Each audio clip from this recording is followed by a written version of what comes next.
আসসালামু আলাইকুম। মইনের টিভির পক্ষ থেকে আপনাদেরকে স্বাগতম। বর্তমানে সোশ্যাল মিডিয়ায় ভাইরাল একমাত্র নাম্বার ওয়ান ইউটিউবার রাকিব হোসেনের টিম মারছে মিথিলাকে।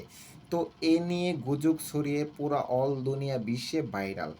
এবার লাইভে এসে মারামারি নিয়ে মুখ খুললেন ইয়াসিন ও মিথিলা। বর্তমানে মিথিলা হসপিটালে ভর্তি আছেন, ইয়াসিন তা বললেন লাইভে এসে সরাসরি।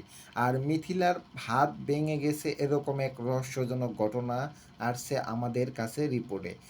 আর এ নিয়ে আবারও রাকিব ও অন্তরা নাকি মারল, এসব নিয়ে মুখ খুললেন বাংলাদেশের number one YouTuber Rakib Hossain. ওদের মুখ খোলা নিয়ে আজকের এই ভিডিও।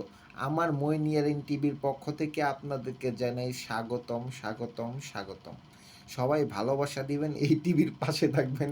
এই টিভির সাংবাদিকরে কোনো সময় সামনে দেখতে পারবেন না। এই টিভির সাংবাদিক হলো খুবই লজ্জাজনক এক সাংবাদিক।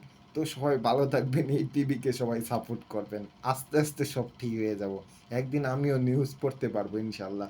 সবাই সাপোর্ট করবেন, সবাই ভালো থাকবেন, এই টিভির পাশে থাকবেন।